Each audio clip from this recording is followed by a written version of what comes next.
They say money cannot buy happiness, but life is certainly harder without it. Rather than cling to a useless noble title and live in poverty, I would rather be an ordinary person with money in my pocket. As Jacqueline packed her bags, she muttered that the suitcase still did not seem full, even though she had already packed everything she needed. Just as she was about to leave, she suddenly stopped. She had nearly forgotten her most important companion. Jacqueline picked up Colin and softly apologized. After all, in an age where everything depended on money, those without it had to work desperately. She lifted her suitcase, ready to welcome her own golden age. Jacqueline was dressed for travel and clearly determined to leave. Even with the title of a noble lady, she had no intention of wasting away here. Walter hurried after her. "Jackie, you do not have to leave." He tried to appeal to her emotions, saying that as her godfather, he had always regarded her as his own daughter, and that would never change. Jacqueline smiled. "Of course, I know how kind you have been, and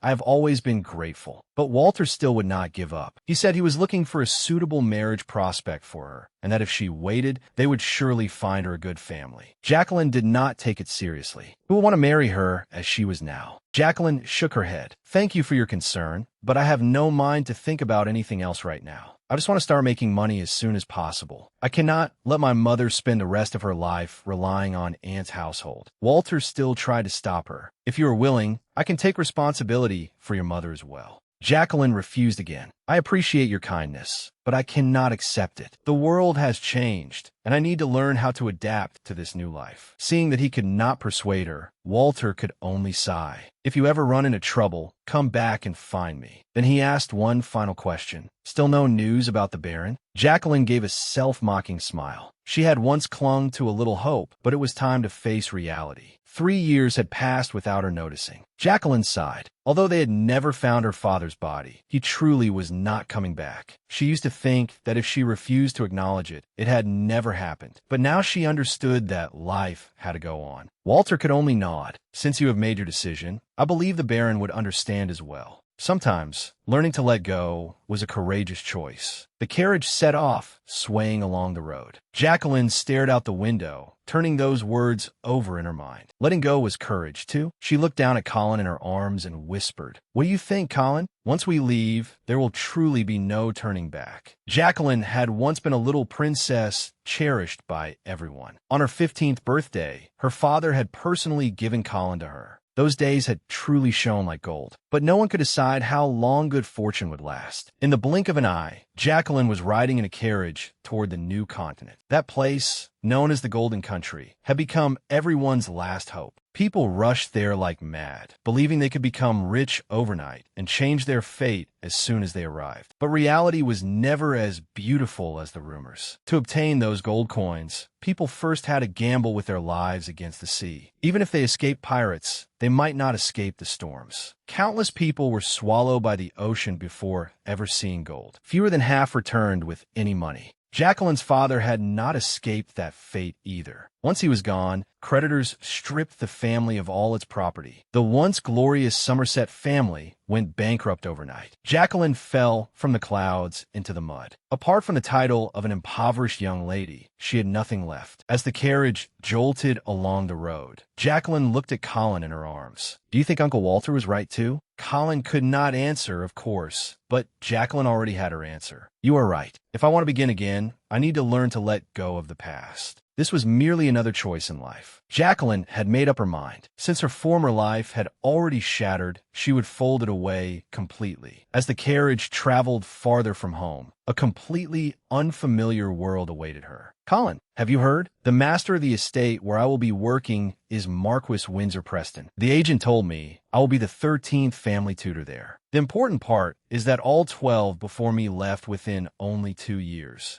That turnover rate was certainly unsettling. What kind of person was Preston? Jacqueline remembered reading a line in a book. If an angel and a demon were placed together, which one would be more beautiful? If demons could steal hearts in an instant, then they must be even more captivating than angels. This job was probably not as simple as she had imagined. So this was the infamous Black Fleet Devil. The moment Preston looked up, Jacqueline froze. What demon? He was plainly a breathtakingly handsome young nobleman. Preston spoke. Miss Jacqueline Somerset. His voice pulled Jacqueline out her daze. She hurriedly gave a proper curtsy and tried to sound familiar. Those close to me call me Jackie. But he did not indulge her at all. Preston replied coolly, Miss Somerset will do. His distant attitude was remarkably rigid. Before she had recovered from the awkwardness, Preston mentioned her father, making Jacqueline's heart sink. The very thing she feared had come up. Was he going to mention her family's bankruptcy? Or ask about their still unpaid debts? On her very first day of work, was she going to walk straight into disaster? Yet Preston did not mention the debts. Instead, he checked her education. I heard you attended Bristol Girls' Boarding School. Jacqueline hurriedly nodded. Yes, Lord Preston. Preston continued. The compulsory language course there was no tea on. How were your grades? This time, Jacqueline did not hesitate. I passed my graduation examinations on the first attempt. My grades were excellent. It seemed her employer only cared about competence. As long as she was qualified, nothing else mattered to him. Preston asked again, how many instruments can you play? Jacqueline listed them one by one. I am proficient in piano and violin, and I can also play the flute and cello. She thought the interview was secure, but Preston's reaction was strange. He stared at her without a word, and the atmosphere abruptly changed. What was he looking at? Had she said something wrong? Preston was dissatisfied with her answer. I prefer precise wording to vague terms such as excellent and proficient. Jacqueline quickly agreed, but inwardly grumbled that this employer was truly difficult to please. Preston asked another question. Is your knowledge of the arts sufficiently extensive? Having learned her lesson, Jacqueline answered decisively. Of course, my knowledge is very broad. At that firm reply, Preston finally nodded. It seemed she had barely passed the first test. He stood and announced, from now on, Miss Jacqueline, you will be responsible for educating my nephew, Benjamin. Then he motioned for her to follow. The interview was over, and she was being taken directly to meet her pupil. Jacqueline reflexively held out her hand, expecting him to offer his arm like a gentleman. Preston did not respond at all, leaving her in an extremely awkward position. She quickly withdrew her hand with a forced smile and asked which way they should go. Her first day at work really demanded caution at every turn. Preston led the way without looking back. But before they had gone far, Jacqueline was startled by the sight before her. What secrets did this estate hide? Preston knocked on a door, and Jacqueline finally met the person she had come to see. A red-haired boy sat quietly inside, reading a book. Benjamin, Preston called. Come greet her. This was Jacqueline's pupil. He seemed like a well-behaved child. Preston pointed to Jacqueline and introduced her. This is your new family tutor. The instant Jacqueline saw Benjamin, she could hardly move. Was this child really only 6 years old? He was far too delicate and beautiful, like a little figure who had walked straight out of a storybook. Jacqueline even thought he was more lovable than Colin. Preston broke the silence. Benjamin. At the sound of his name, Benjamin snapped his book shut. Benjamin stood perfectly straight and spoke with impeccable aristocratic etiquette. It is a pleasure to meet you. I am Benjamin Preston. His solemn manner caught Jacqueline off guard. He added, Miss Somerset, I look forward to your guidance. He did not resemble a 6-year-old at all. Every word and action was flawless. Jacqueline could see that the child moved like a disciplined little soldier. As for Preston, he had only recently become Marquess. He had served at sea and had never expected to inherit the family title. Originally, the title had belonged to his older brother, Geoffrey Preston. Geoffrey had married the king's youngest daughter, and later they had Benjamin. But Geoffrey and his wife suddenly died in an accident, leaving Benjamin alone in the world. Preston had no choice but to inherit the title and become Benjamin's guardian. From then on, the uncle and nephew's fates were tied together. Yet even after Preston succeeded to the title, the gossip did not stop. The nobility whispered behind his back. Was it really appropriate for someone like him to inherit the family? Preston's birth had always been an inescapable stain. As an illegitimate son, he was not considered the rightful heir. Even the current king disliked him. The king was especially unwilling to place his own grandson in the care of such an uncle. The Preston household looked calm on the surface, but its relationship with the royal family had long been on the verge of explosion. Jacqueline knew very well that these conflicts among powerful families were not something a mere family tutor should worry about. What she could see, however, was that Preston did not take Benjamin's education lightly in the slightest. Look at Benjamin's posture, then at his room, which was almost unnaturally tidy. There was not a single flaw to be found. But he was only 6. At such a young age, he had been raised to be just like his uncle, a perfectly obedient little soldier. When Preston saw that she had been silent for some time, he asked, "Miss Somerset, is there something you wish to say?" The Marquess clearly had no idea what the problem was. Jacqueline could only answer politely, "Nothing at all. Since she was here, she should do what needed to be done." Jacqueline bent down and formally greeted the boy. "Hello, Benjamin. I am Jacqueline Somerset." Wanting to become closer to him, Jacqueline smiled. "You can call me Jackie. My friends usually do." But as soon as the words left her mouth, Preston poured cold water on them. "He is the future Marquess. Miss Somerset, please mind your boundaries." Only then did Jacqueline realize that Benjamin had not smiled once since she entered. What 6-year-old behaved like this? Preston had no intention of giving her time to adjust. He ordered, "Submit a 1-month teaching plan before dinner." Jacqueline was stunned. She had not even formally begun work, yet one display of authority after another was already coming her way. Once the difficult Marquess left, Jacqueline was finally able to breathe. Now only she and Benjamin remained in the room. Though dinner was not far off, Jacqueline knew that sitting around in awkward silence would not do. She needed to get closer to the child first. Testing the waters, she asked, "Benjamin, could you show me around?" The boy did not respond for a long time and seemed hesitant. Jacqueline swiftly changed tactics, putting on a troubled expression. She said she had only just arrived and did not know the place at all. Without someone's help, she might not even be able to find her way. Benjamin still said nothing, merely fiddling with his fingers. What was going through the child's mind? In the end, Benjamin nodded. That tactic had worked after all. He might have been raised to be stiff and formal, but he was soft-hearted underneath. Watching the small figure lead the way, Jacqueline understood. Benjamin was gentle by nature. She liked her pupil more and more. Time passed faster than expected, and soon the appointed hour came. Preston was punctual to the second. Jacqueline appeared in the study on time and handed the hastily prepared teaching plan to the Marquess. She had finally cleared the first hurdle. Although she looked calm, she was more nervous than she had been during her graduation examinations. Still, she had great confidence in her proposal. Preston stared at the sheet for a long while without saying a word. The oppressive silence made her want to flee. At last, he called her by her full name. Preston thought something was wrong. He suspected Jacqueline had misunderstood his instructions, but she answered crisply that she had understood perfectly. Preston pointed at the plan, his tone full of disbelief. Jacqueline had not written about textbook knowledge at all. She planned to take Benjamin on picnics and help him build a secret base. This was not teaching, it was taking a child out to play. Jacqueline did not retreat. She spoke frankly to Preston. Right now, building trust with the child is more important than memorizing another 2 pages of a book. Preston's expression darkened at once. He said coldly, "Do not disappoint me, Miss Somerset."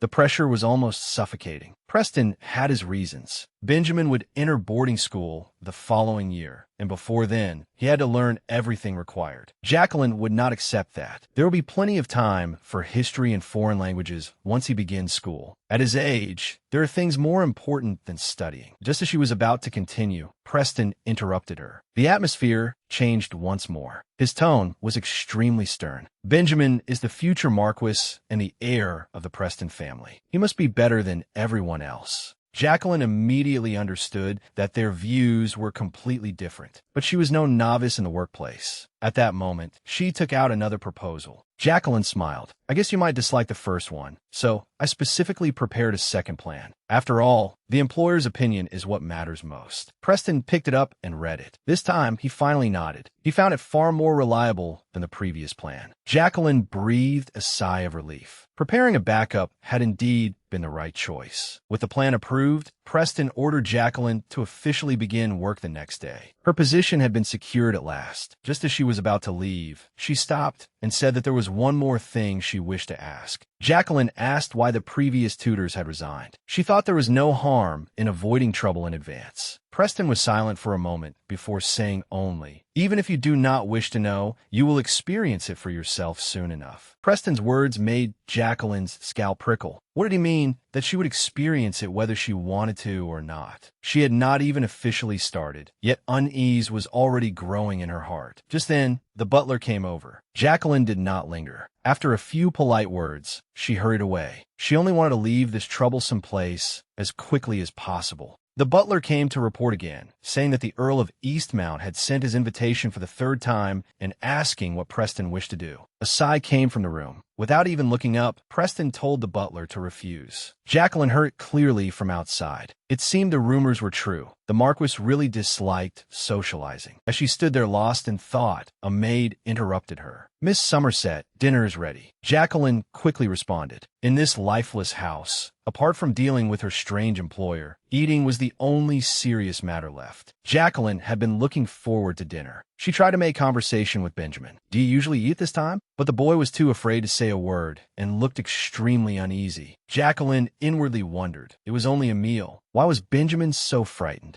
At that moment, an announcement came from outside. The Marquess had arrived. Jacqueline glanced at the clock. It was exactly 7. Preston appeared at the door without being a second late. This meal was clearly not going to be peaceful. Benjamin gathered his courage and suggested, "Since Miss Somerset is here, why do we not eat together?" But Preston did not appreciate it. Instead, he sternly corrected his nephew. "Speak louder. Do not mumble." Benjamin, frightened, quickly repeated himself. Jacqueline stared in disbelief. That was far too cold-hearted. Yet something even more unexpected followed. Preston said, "Eat later," then turned and walked away. Looking at the long, empty dining table, Jacqueline could scarcely believe her eyes. How heartless could this man be? Watching Preston leave without looking back, she felt deeply uncomfortable. Then she looked at Benjamin across from her. The child had practically lowered his head beneath the table, obviously frightened by the awkward atmosphere. Jacqueline hurriedly smoothed things over. "It seems the Marquess does not have much appetite right now. Perhaps our conversation earlier did not go very well, so he is sulking." As she spoke, she calmly laid out her napkin, trying to ease the suffocating atmosphere. There was no need for a child to suffer because of a disagreement between adults. Jacqueline smiled at Benjamin, signaling that he should not take it to heart. "Come on, eat while it is warm." Benjamin looked up blankly. He had probably never seen anyone dare to call his uncle's cold expression sulking. In a small voice, he explained,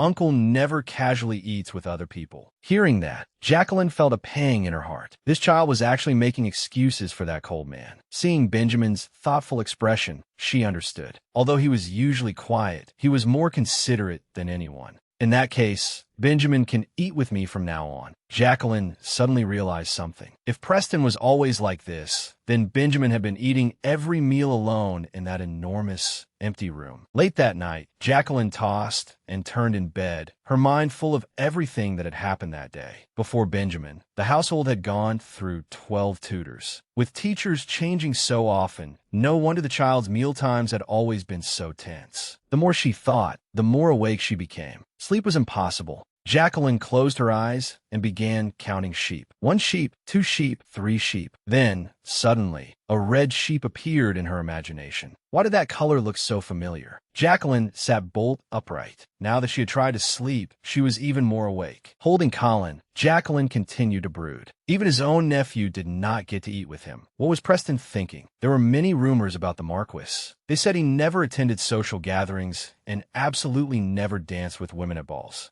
Everyone considered him arrogant and rude. Now, it seemed those rumors were not entirely baseless. The more Jacqueline thought about it, the more awake she became. In the end, she gave up on sleeping and decided to make herself some tea. Who knew what she might run into after leaving her room? The corridor was frighteningly quiet in the middle of the night. Holding Colin, Jacqueline carefully moved forward step by step. She whispered to the stuffed bear, "Colin, what did you say just now? Are you afraid of being alone? In the end, you are still a child, aren't you?" In truth, the words were more for herself. In such an endless corridor, Even holding a plush toy could give someone a little comfort. People were like that, walking down a pitch-black road. As long as they could hold on to something warm, even the smallest thing, they would feel less afraid. Jacqueline knew that feeling of wandering without direction all too well. Since childhood, she had felt as if she were walking through an endless night, with no idea where the road would end. Fortunately, she found the kitchen without much difficulty. After settling Colin down, she needed to get some hot water to warm herself. Just as Jacqueline reached for the kettle, a faint noise sounded behind her. At this hour, was someone else in the house still awake? Perhaps she had imagined it. She was about to resume what she was doing when the sound came again. This time, she froze completely. No, it was definitely not her imagination. She instinctively clutched Colin tighter, as though the little bear could give her courage. Jacqueline gathered herself and called out, "Who is there?" No one answered in the empty kitchen, yet something seemed to flash through the dark corner.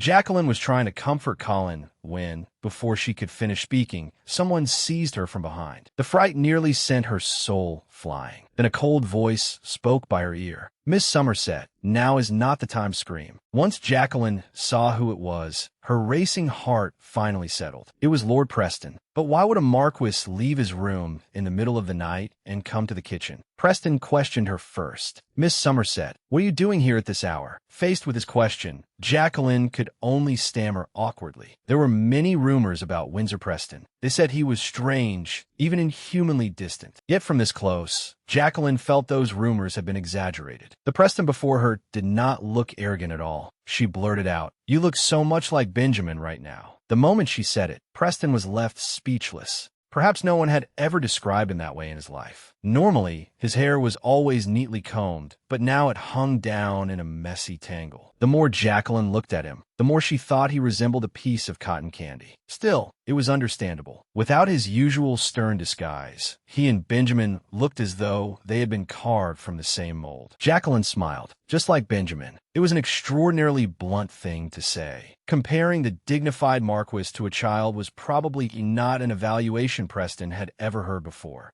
Jacqueline had been badly startled in the middle of the night and could not help complaining. "Lord Preston, could you at least announce yourself next time?" Seeing him look at Colin in her arms, she hastily explained, "Do not misunderstand. I'm not the one who is timid. Colin was frightened, so I brought him out." Preston merely looked at her and said nothing. Jacqueline quickly changed the subject. "I cannot sleep, so I came for tea. What about you? Did you need something?" Preston said he had only come for a drink of water. Jacqueline finally found an excuse to ease the situation and immediately offered to pour it for him. As he watched her busy herself, Preston casually asked, "Why did you not call a maid to serve you?" Jacqueline answered while pouring tea, "There is no need to wake someone in the middle of the night over something so small. Besides, I am used to doing this sort of thing." She poured a cup for Preston as well. "Lord Preston, would you like some?" Preston was somewhat surprised. He had assumed she was a spoiled young noblewoman, but she was tougher than he had expected. Taking the cup, he said, "Miss Somerset, you do not need to wait on me like this. I am accustomed to doing small things myself." Jacqueline did not stand on ceremony. "Since you are so willing to help, could you escort me back to my room? And hold Colin for me, please." Before Preston could react, Colin had already been placed in his hands. Jacqueline said matter-of-factly, "See, I still have to carry the tray." So the great Lord Preston was made to carry a teddy bear back to a lady's room in the middle of the night. Jacqueline had planned it very cleverly. She insisted that he hold Colin because her hands were occupied, then deliberately provoked him. Surely a lord such as yourself would not abandon a lady in distress. Preston repeated, "A lady in distress?" As Jacqueline waited for him to take the bear, Preston reached out, but not for Colin. He smoothly took the tray from her instead.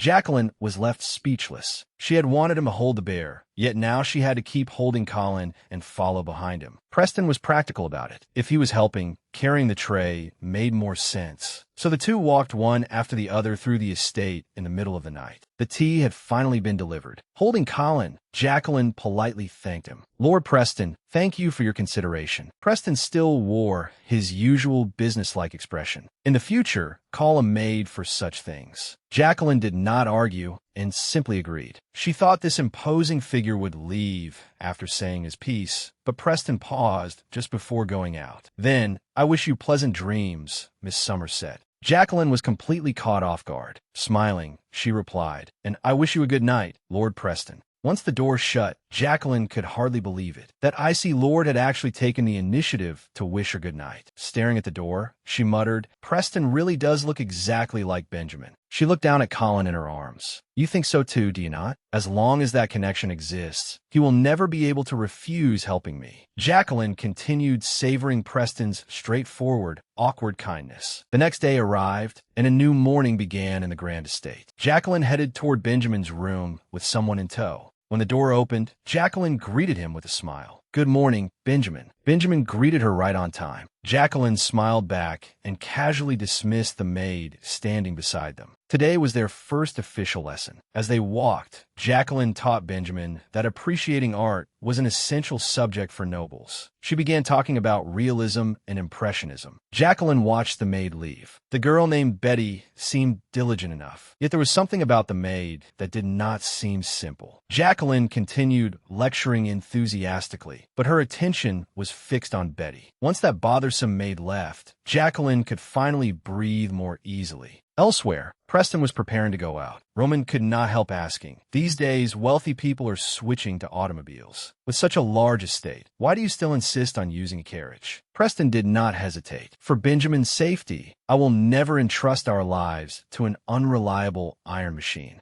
As they spoke, the investigation report on Jacqueline arrived. Roman hurriedly reported, "Miss Jacqueline was an outstanding student at school and always had an excellent reputation. Although the nobles shunned her after her family went bankrupt, her learning and breeding make her more than qualified to teach here." It seemed Preston had already investigated Jacqueline's background thoroughly. Roman put away the report and reminded Preston, "The king will probably soon try to buy off this new tutor with money." Preston was not surprised. He only worried about one thing. How long could Jacqueline last? He did not want Benjamin's education delayed again by yet another change of tutor. After all, no one had withstood the temptation of the king's immense reward. All 12 previous tutors had fallen for it. Preston had no way of knowing whether Miss Jacqueline would become the 13th person to take the money and run. Roman was still uneasy. He even feared Jacqueline might kidnap Benjamin for money. The lessons of the past had been too painful. Preston remained calm and told Roman not to worry needlessly. But Roman still could not understand why Preston trusted someone unrelated to them. Looking at Jacqueline's file, Preston had an intuition that perhaps this woman was truly different from those greedy people. While the two continued arguing, a scream suddenly came from the second floor of the estate. The instant he heard it, Preston went rigid.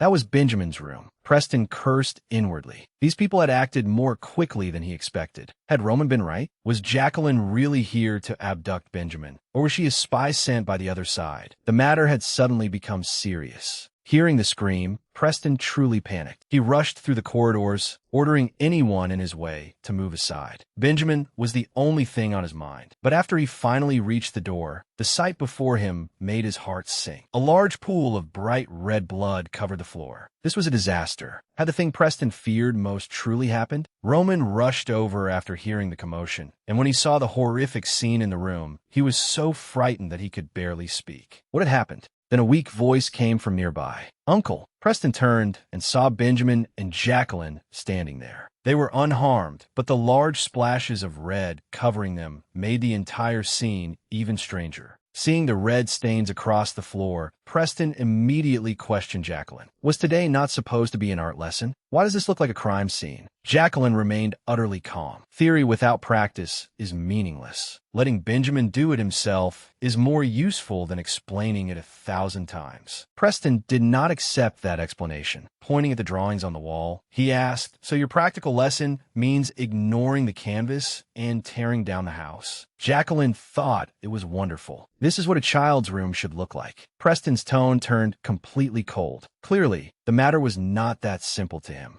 Jacqueline glanced at Benjamin and suggested that they talk somewhere privately. Some things could not be openly discussed in front of the child. Preston said no more and turned away, leaving one instruction: "Come to my room in half an hour. Explain this matter clearly." Preston looked at Jacqueline, covered from head to toe in colorful paint, and found it impossible to speak calmly. He coldly added, "Change your clothes before you come see me." Jacqueline did not argue. She obediently agreed and took Benjamin away first. Half an hour later, she appeared in the study on time. Preston sat behind his desk, obviously still waiting for a reasonable explanation. Jacqueline gave the same explanation. Theory alone was useless, and painting with one's own hands was how a child truly understood. She believed Preston was angry because she had not informed him beforehand or included the activity in the teaching plan. Jacqueline lowered her head slightly and apologized for not reporting such a minor matter. But was an apology really all Preston wanted? He still could not understand. If she wanted to teach painting, why did she have to scribble all over the wallpaper? Was a canvas too small to contain her creativity?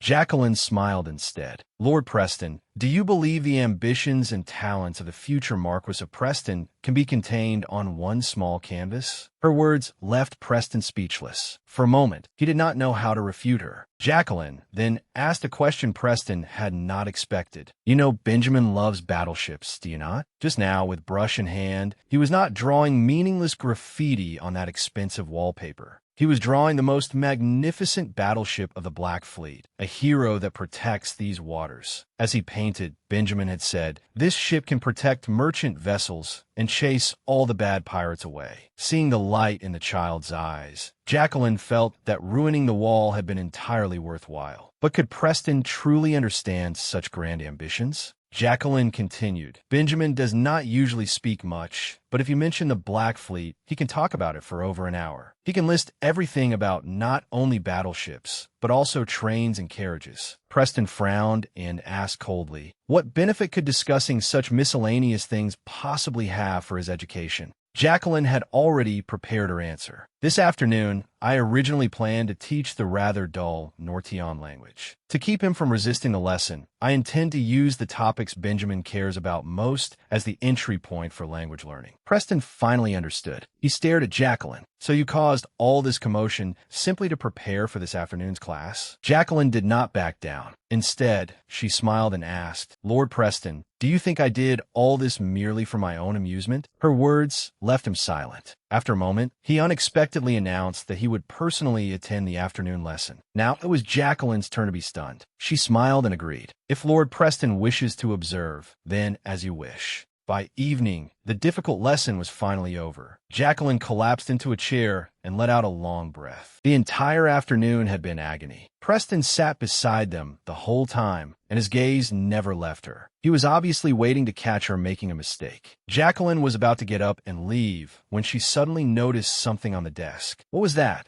She leaned closer and saw a pair of glasses lying quietly there. Judging by their style and quality, they had to be Preston's. Wonderful. She had wanted to avoid the man as quickly as possible, but now she had to personally return them to him. Before Jacqueline could go find Preston, she encountered Butler William anxiously searching around, repeatedly muttering that something was missing. Jacqueline walked over and handed him a sheet of paper she had found. Are you looking for this? William finally breathed a sigh of relief and repeatedly apologized to Jacqueline. If this had been lost, it would have caused serious trouble. Jacqueline glanced at the paper and found it densely covered in names. Was the estate preparing for some major event? William did not hide it. This is the guest list for Benjamin's birthday banquet. It will be bigger than anything before. Preston normally hated lively gatherings, yet he was making an exception for his nephew. It seemed that, in his heart, he did care for Benjamin. Jacqueline thought for a moment, then remembered the glasses in her hand. She put them on, curious to see how poor the Marquess's eyesight was. But the moment she looked through them, Jacqueline froze. Everything was perfectly clear. She asked William in disbelief, do these glasses not have a prescription? William coughed awkwardly. Those glasses are purely to make the Marquess look more imposing. To put it plainly, they're just for appearance. Preston's eyesight was perfectly good. He wore glasses only to make himself seem more dignified and authoritative. Jacqueline was speechless. That man really went all out to maintain his aristocratic image. Since it was only a misunderstanding, Jacqueline did not think much of it. She took the glasses and decided to return them to the Marquess herself. Butler William finally relaxed and repeatedly thanked her. Someone else had taken that troublesome burden off his hands. As she walked, Jacqueline wondered what gift she should prepare for Benjamin's grand birthday banquet. As she was thinking, the sound of people directing workers came from ahead. Mrs. Ritz was busy arranging the banquet hall with extremely high standards. Everything had to display the family status. Jacqueline studied the flowers for a while and suddenly felt something was wrong. She stepped forward and asked, "Are you really planning to decorate the hall with these flowers?" Mrs. Ritz turned around and looked at her in confusion. "Is there something wrong with them?" Jacqueline directly suggested replacing them. The moment she said it, the atmosphere stiffened. In a noble household, this sort of thing was not uncommon. A tutor of noble birth suddenly interfering with household affairs was about more than changing flowers. It was an invisible struggle for authority, a noble-born tutor against a common-born housekeeper who would control the affairs of the estate. That was what this confrontation would decide. Mrs. Ritz could not sit still. If she gave in before all the servants, how could she continue managing them in the future? But Jacqueline's next words left her speechless. Jacqueline explained, "Mrs. Bernstein, who will be attending the banquet, is severely allergic to chrysanthemums. Several years ago, she inhaled chrysanthemum pollen at a banquet and nearly died. She collapsed on the spot. Since then, it has become an unspoken rule in their circle not to display chrysanthemums at any gathering she attends. Although these asters are beautiful, they are also a type of chrysanthemum. To be safe, we should replace them. I heard that Mrs. Bernstein has been staying on her territory for a long time and only recently returned to the capital. This banquet will probably be her first formal appearance in quite some time."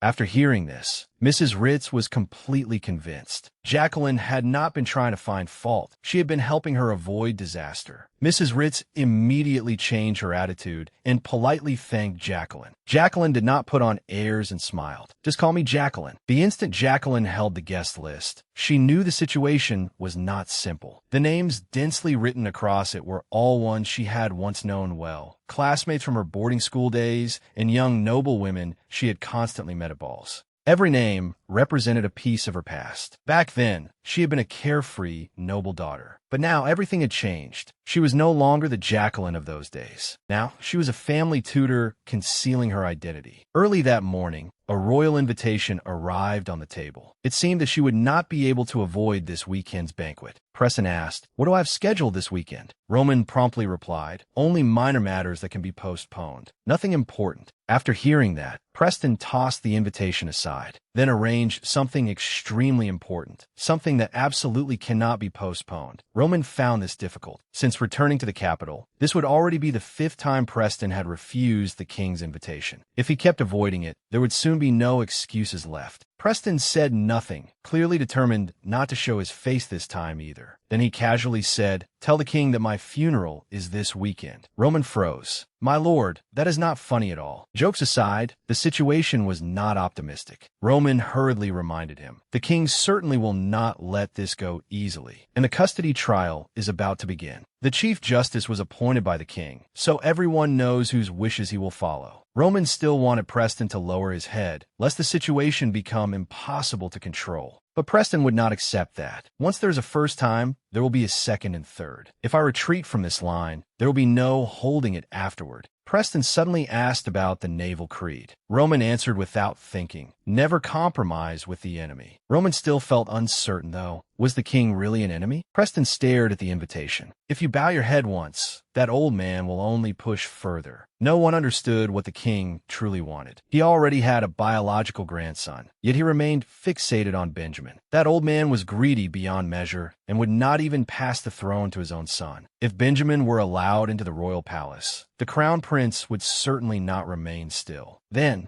no one would be able to emerge unscathed from that muddy conflict. After all, Benjamin was 3rd in line to the throne. His position was far too sensitive, and every possible change had to be guarded against. Roman understood the implication. Could the king be using the child as a shield to consolidate his power? Preston did not respond to that. Instead, he issued a firm order. "Find me an excellent lawyer, one even the king cannot control." As they discussed countermeasures inside, a sound suddenly came from outside the door. Jacqueline was about to enter when she ran into Roman, who was just coming out. That was troublesome. Who knew how much of their dangerous conversation she had overheard? Roman had just finished speaking with Preston when he encountered Jacqueline. He had enough sense to step aside and say, "The Marquess is inside." Jacqueline entered and greeted him. Preston was worrying over the letter on his desk. Without looking up, he asked why she had come. Jacqueline handed him the glasses, saying that she had noticed he left them in the room and thought he would surely need them for work the next day, so she had brought them over. Preston looked at the glasses. For such a small matter, you could have sent a servant. There was no need for you to come personally. Jacqueline did not mind in the slightest and cheerfully found an excuse. I was going upstairs anyway, so it was only on the way. Preston said nothing further and replied politely, "Thank you for your kindness, Miss Somerset." Jacqueline generously answered that it was no trouble. She was probably wondering inside how someone as meticulous as Preston could make such a simple mistake. With the glasses returned, she had no intention of staying. After a polite farewell, she prepared to leave. But before she could cross the threshold, Preston suddenly called her back. Jacqueline turned around, thinking he had something serious to say. Yet after hesitating for a long time, he only wished her success with tomorrow's lesson. Jacqueline was genuinely delighted. She answered decisively, and even her steps became lighter as she left. The moment she exited the study, she began planning for the next day. Since Preston had wished her luck, she had to make tomorrow's performance even more impressive. That was right. She intended to teach the lesson in her own way. It was delicate work, and she could not reveal even the smallest clue. If those old acquaintances recognized her, all her efforts would be wasted. She had to keep her identity hidden at all costs. The next day arrived, with cicadas calling endlessly outside. Summer had truly come. Jacqueline took Benjamin into the woods to listen to the cicadas and suddenly suggested, "Why not try catching one ourselves?"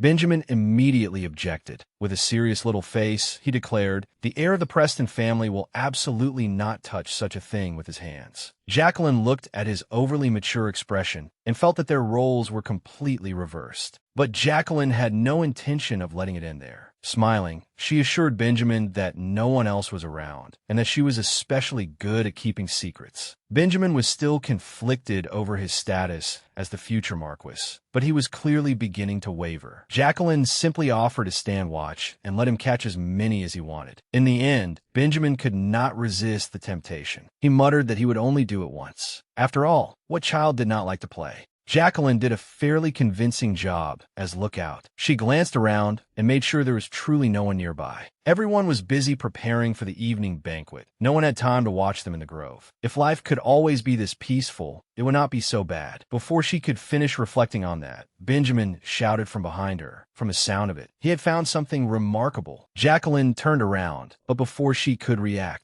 Benjamin proudly held out a cicada shell for her. Just like that, the calm and composed Jacqueline froze on the spot. That scream was probably heard throughout the entire estate. She had only meant to help the boy relax, yet it had caused such a commotion. Preston was truly furious. In his eyes, the heir to the family had done something as absurd as frightening a lady, disgracing the entire household. Jacqueline regretted it deeply. Her scream had been nothing more than an instinctive reaction, but Benjamin was now sent to reflect alone in his room, and was not even allowed dinner. Seeing how wrong the child looked, Jacqueline felt terrible. She had suggested catching cicadas, yet Benjamin had taken all the blame. How was she supposed to resolve this? Preston stopped Jacqueline and told her to remain behind. Once inside, Preston's expression was far from pleasant. He asked directly why she had allowed Benjamin to touch cicadas. This time, Jacqueline had no intention of letting the child take the blame. She quickly explained that Benjamin had done nothing wrong. She was the one who had permitted it. Preston clearly did not accept that explanation. He wanted to know what educational purpose she would claim this served. Jacqueline could only force herself to explain that it had been a natural science lesson. Benjamin enjoyed studying such things. Whether it was ships or insects, the principle was the same. But before she could finish, Preston interrupted her with a dark expression. His next words were unlikely to be pleasant. Preston would not hear of it. He believed Benjamin was destined to become a Marquess. So how could he waste time on such useless things? Jacqueline disagreed. She believed interest was the best teacher, and that the things Benjamin loved could one day become his armor. But Preston's view was painfully practical. To him, only knowledge and social skills were protection in a cruel world. By then, Jacqueline understood that he had never intended to listen to her. Continuing the argument would only harm her. Fine. If reason would not work, she could only lower her head, admit fault, promise not to do it again, and leave this troublesome place as quickly as possible. Preston did not press her further and dismissed her with a wave. Jacqueline only wanted to get away before he caught her in another mistake. But before she had gone far, a sharp clink sounded from the room, like a teacup striking something. No matter how angry Preston was, he should not have caused such a disturbance. Jacqueline suddenly realized that something was not right. This lord never ate with anyone else. Preston was usually punctual, yet dinner was an hour late that day. William opened the door and invited him inside. The moment Preston entered, he noticed something strange. Jacqueline was already seated there. The first thing she said was, "You are late today." Jacqueline immediately took control of the situation and stopped Preston. Turning to William, she said, "William, please leave us. I have a personal matter to discuss with the Marquess." William wisely withdrew, leaving them alone at last to speak openly. Preston looked up at her. "What exactly do you want to say?" Jacqueline began unhurriedly. "This is something you should hear from me." This time, she did not hold back. She laid all of Preston's peculiar behavior on the table and said that she not only knew the reason for it, but could help him. Preston was not flustered at all. "Miss Jacqueline, what exactly are you trying to say? Go on." She spoke plainly, mentioning the key figure, Geoffrey. It was because of Geoffrey's will that Preston had become what he was today. He had gone from an obscure common soldier to a Marquess overnight. Such a leap from commoner to noble could not have been simple. Jacqueline's words struck a nerve. Preston's life had changed too quickly, leaving him no time to learn the complicated customs of high society. Jacqueline put it even more bluntly. Those rules were nothing but long-winded, tiresome nonsense. When wealthy merchants began to rise, the aristocrats panicked, afraid of losing their status. They relied on etiquette to distinguish themselves. What had once been about dignity had become a tool for dividing social classes. That made Preston's position especially awkward.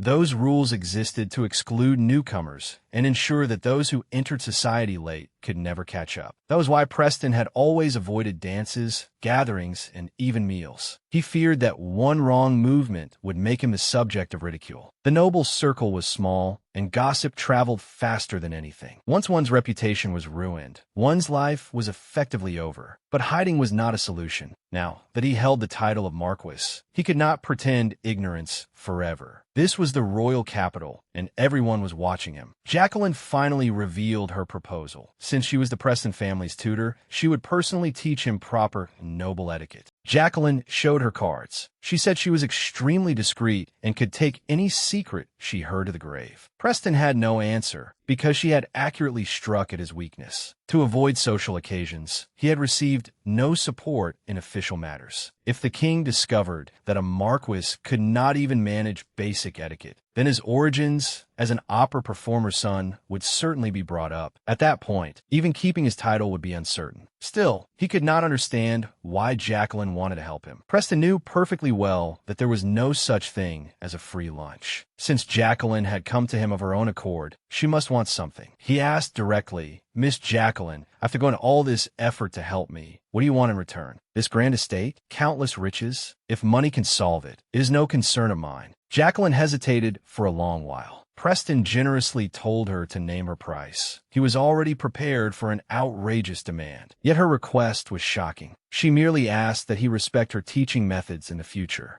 Even Preston was stunned. "That is all? You went to all this trouble just to make me respect your teaching methods?" Jacqueline was confident. She said it was a bargain that would not disappoint him. Though she was short of money now, she had been born into an earl's family. When it came to the rules of noble society, no one was more qualified than she was. Preston said nothing, tapping the table twice with his fingers. The bargain did sound worthwhile. But before he could agree, Jacqueline immediately began teaching. "Lord Preston, do not tap your fingers on the table, and please take your elbows off it." Before the lessons had even officially begun, the rules were already in place. It seemed this family tutor was not someone easy to handle. Preston had truly brought an ancestor home to rule over him. Jacqueline spoke with complete confidence. She promised to turn Preston into an impeccable gentleman. Although Preston agreed, he still had one question. If she wanted neither wealth nor fame, what was she working so hard for? Jacqueline's answer was something no one expected. She said she was doing it all for Benjamin. because since coming here, she had never once seen him smile sincerely. Hearing that, Preston said no more. At last, he extended his hand and formally reached an agreement with Jacqueline. With the agreement made, Jacqueline immediately got to work. Pointing to the dishes on the table, she explained that serving everything at once was the Lencia style. Serving dishes one course at a time was the true Nortion noble style. She hinted that she would teach him more advanced customs later, but for now told Preston to eat. Preston thought he could finally have some peace and casually snapped open his napkin. Yet Jacqueline objected again, saying that his movement looked less like dining and more like planting a flag on a battleship, as though he wanted the entire world to know he was about to eat. As she spoke, she laid down another rule. The napkin had to be folded in half and gently placed on one's lap. Preston was genuinely speechless. In a low voice, he said that he at least knew how to use a napkin. Jacqueline's instruction continued. When setting down a dinner knife, its blade had to face inward. This time Preston had learned to ask first, why must it face inward? Jacqueline was stumped. She hesitated for a long time without giving a proper reason. Apparently, she had only memorized these rules by rote, but she was not done. Pointing to the soup bowl, she said that one must never scrape the bottom with a spoon. Yet if the bowl had handles, it was perfectly acceptable to lift it and drink directly from it. Preston was even more confused. Why was scraping the bottom forbidden while lifting the bowl was allowed? Jacqueline was stumped again. These so-called noble customs truly made little sense at times.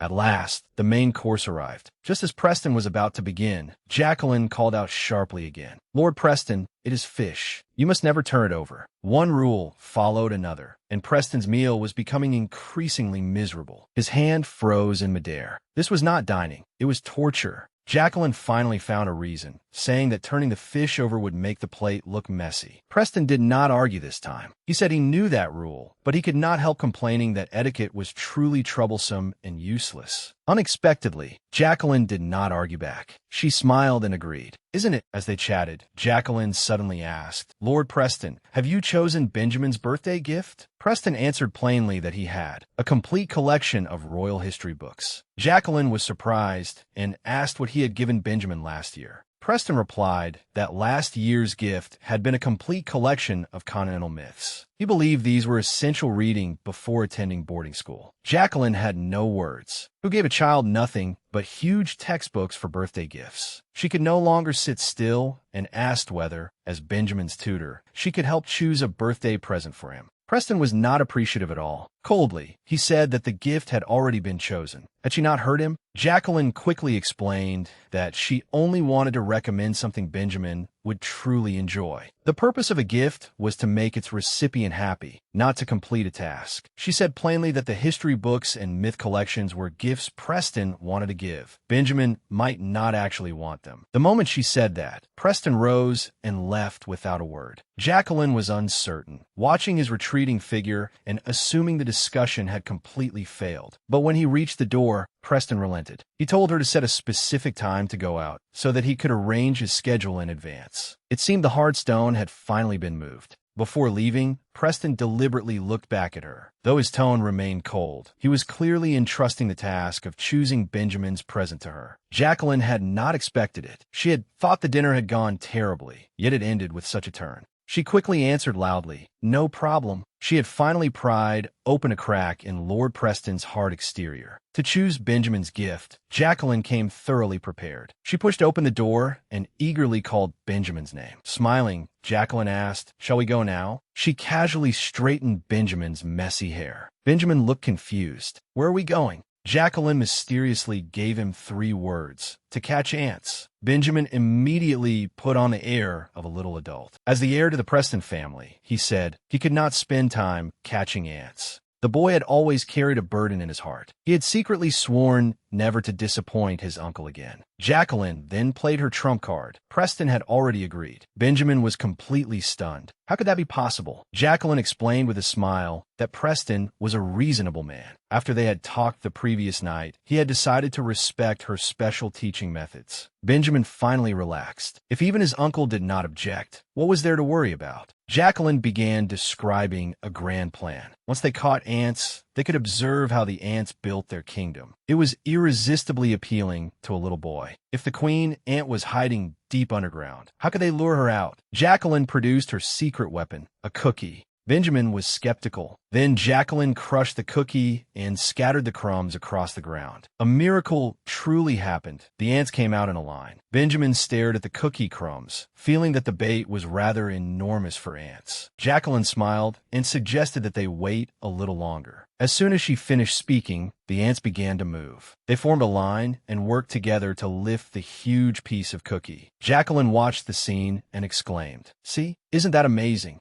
She patted Benjamin's head and earnestly told him that there were many things in this world that one person could not accomplish alone. So, like these ants, finding a few good friends who could endure hardship alongside him was something a future Marquess had to learn. Looking at the boy, Jacqueline kept another thought to herself. These ants could not protect him, but she hoped this happy memory would one day become his armor. Benjamin took her words to heart. He answered loudly, and Jacqueline finally saw the smile appropriate for a child his age. Though they failed to catch the queen ant, Benjamin did not mind at all. As long as he wanted to, he could see Sister Jacqueline again anytime. Just as they were having fun, a carriage stopped before them. This was bad. The master had returned. Jacqueline hurried forward to greet him, while Benjamin was terrified. They had been playing in dirt and catching ants, and now he had run into his uncle. It felt exactly like being caught doing something wrong. Preston's gaze made the atmosphere freeze. Yet he did not lose his temper. He simply instructed Jacqueline coldly to keep a close eye on Benjamin's afternoon lessons. "I hope the afternoon lesson proceeds smoothly. No more talk of forks, Miss Jacqueline." After saying that, he walked away without looking back. His reaction left Jacqueline rather confused. He was simply leaving? Benjamin was stunned. In his mind, making his strict uncle so accommodating was nothing short of a miracle. He quietly asked, "Miss Jacqueline, are you a fairy?" Benjamin solemnly explained that he had read in a book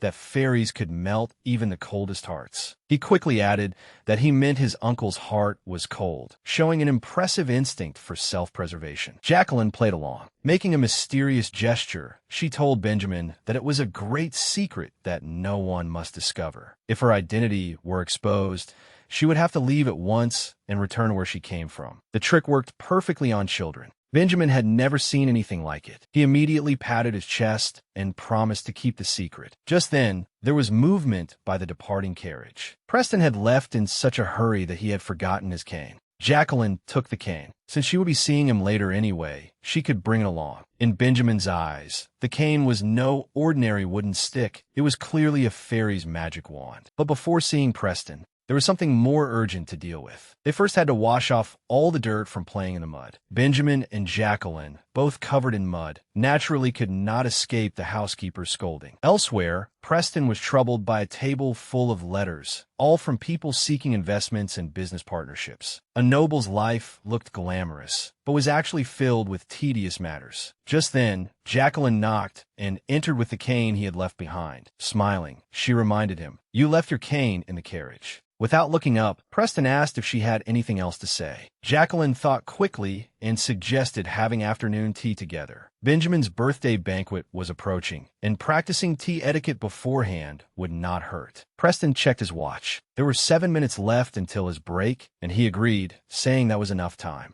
It appeared that Jacqueline had truly begun to crack his hard exterior. She sent away the maid, leaving only the two of them. Putting on the manner of a professional instructor, she said tea etiquette was a major part of banquets and Preston needed to practice properly. Jacqueline demonstrated first. From smelling the tea to lifting the cup, every movement was elegant. Though Preston was usually cold and stern, he actually followed along. Jacqueline also taught him polite phrases, such as complimenting the fragrance of the tea. Preston became uneasy and asked whether she was teaching him too casually. Jacqueline ignored him. Those complicated social conventions had never made sense anyway. She urged Preston to take a sip, saying that this was the crucial test. To her surprise, he took a drink and, for once, praised it. "It is good." Jacqueline was delighted. It seemed the hard stone was slowly beginning to understand. But tea etiquette was only the beginning. The upcoming banquet held even greater challenges. Jacqueline continued lecturing, saying that when setting down a teacup, one had to do so gently and never make a loud sound. Preston obediently performed every movement with care. His earnestness made Jacqueline stare at him in a daze. Just as the atmosphere was about to become somewhat delicate, Jacqueline suddenly slapped her forehead, recalling something even more important. Since it was a birthday banquet, dancing would certainly be unavoidable. The moment Preston heard that, he frowned. To him, dancing was another troublesome and meaningless social ritual. Jacqueline stated it plainly. "Lord Preston, why not try inviting me to dance first?" But Preston was a complete conversation killer. He said there was no need to learn to dance because no one wanted to dance with him anyway. Jacqueline found that absurd. He was a Marquess. Countless young ladies had their eyes on him. Preston revealed his true plan. Once Benjamin came of age, he would transfer the title to him and retire completely. In his view, once he no longer had that status, who would even look at him? Jacqueline would not accept that. She said that, as his teacher, it was her responsibility to make him the center of society. A gentleman who could not dance would be a laughingstock. She told Preston to stop hesitating and invite her to dance immediately. Preston had nothing left to say. Jacqueline held out her hand and asked how long he intended to keep a lady waiting. With the matter put that way, Preston could only comply. At last, he took Jacqueline's hand. The moment their hands touched, the distance between them suddenly disappeared. Could they truly finish their first dance smoothly? Once their hands joined, Jacqueline discovered that Preston might look lean, but he was actually remarkably solidly built. Preston remained calm and asked what he should do next. Jacqueline quickly collected herself. Since there was no music, she would count the beats and lead him through the rhythm. She told Preston to follow her movements. She even said that, as a former soldier, his stamina would be no problem. All he needed to do was step forward with his left foot. But that first step caused disaster. Preston's foot struck Jacqueline directly in the leg, nearly making her lose her balance from the pain. Preston hurriedly apologized. Jacqueline inwardly despaired. This was not dancing, it was combat training. She could only force herself to encourage him, saying that mistakes were inevitable the first time and that they should try again. Who could have expected that as soon as the second attempt began, Preston kicked her again? This time, Jacqueline finally lost her composure. "Lord Preston, are we dancing or sparring?" Preston was equally embarrassed and could only keep apologizing. Jacqueline understood at last. Sending this man to dance at a banquet would be like sending him to wreck the whole event. It was an impossible task. Preston remained calm, saying he had warned her that there was no need to learn. Jacqueline still wanted to salvage the lesson, but before she could finish, her foot slipped and she nearly fell. Preston reacted quickly and caught her in his arms. They were suddenly so close that they could hear each other's heartbeats. Preston quickly released her and apologized. Jacqueline also sensed that the atmosphere was becoming strange, so she hurriedly made an excuse that the lesson would end there for the day. She needed to leave this dangerous place at once. After leaving, Jacqueline could think only of what had just happened. The palm Preston had held still felt burning hot, as if it were on fire. Elsewhere, Preston sat alone in the empty room. To him, the chaotic dance lesson had been like a storm sweeping through. Jacqueline truly did everything outside the usual rules. Preston stared at his own hand, unable to shake that sensation. That belated apology. Perhaps even he could not tell whether he was apologizing for his earlier impropriety or because his heart had already fallen into confusion. Early the next morning, Jacqueline opened her door and was startled by the small figure outside. Benjamin had been waiting there for more than an hour. Jacqueline felt terrible and asked why he had not called for her. Benjamin solemnly answered that his uncle had taught him never to disturb a lady in the morning without permission. Though Preston was cold, his upbringing was evidently quite refined. After hearing that, Jacqueline suggested taking Benjamin on an adventure. But just as they were about to leave, the man himself appeared. Preston came over to greet them. The awkward, delicate mood from the night before seemed not to have fully faded. Yet the moment Preston spoke, he killed the atmosphere entirely. He blamed Jacqueline for failing to give Benjamin a definite answer, making him wait outside for an hour. He was not done. Preston even insisted that punctuality was one of the most important parts of education, telling Jacqueline to remember that in the future and not make promises so casually. Jacqueline was furious, yet she had to keep smiling politely and praise him for being so thoughtful, while inwardly rolling her eyes. She did not want to remain there a second longer. Taking Benjamin's hand, she turned and left without giving Preston a chance to say anything more. Preston stood there watching them go, seeming as though he wanted to speak, but could not. Even young Benjamin felt that something must be wrong with his uncle today.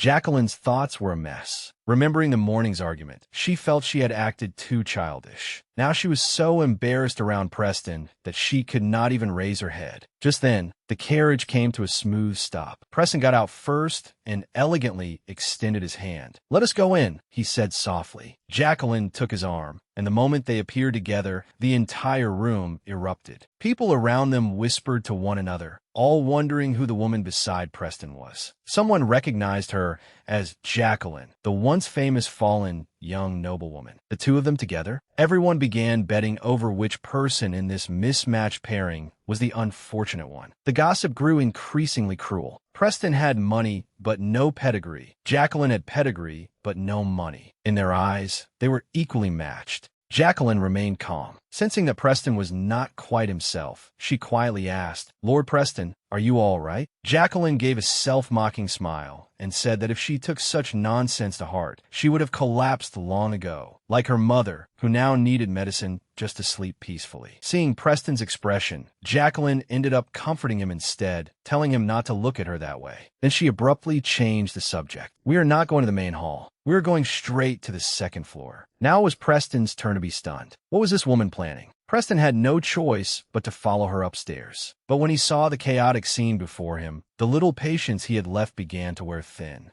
Looking at the mess, Preston still had doubts. "Miss Somerset, can we really find a gift for Benjamin here?" Jacqueline was full of confidence. She said this gift would definitely be better than history books. After all, Preston had carefully selected those books on the grounds that every child attending boarding school had to read them. Preston was still considering it. Jacqueline declared that Benjamin would certainly prefer this instead. Preston merely nodded, apparently finding the idea reasonable. The shopkeeper brought out an exquisite box and explained that it contained a handcrafted toy. There were only 10 in the entire world, and this was the last one. Since it was the last one, Preston paid without hesitation and took the precious gift. As they were about to leave, Jacqueline hurried after him, holding a pair of gloves. "Lord Preston, you have forgotten something again." Jacqueline could hardly believe it. He seemed so meticulous, yet he was always leaving things behind. His glasses, cane, gloves. Would he leave himself behind next time? Preston remained calm, saying those little things were unimportant, so he did not give them much thought. Jacqueline stared at him. Those things might be trivial, but every one of them was necessary when going out. Preston asked in return, "As long as I do not lose myself, is that not enough?" Then he walked ahead without looking back, as though it were no great matter. Fortunately for Preston, Jacqueline happened to be an exceptionally attentive person.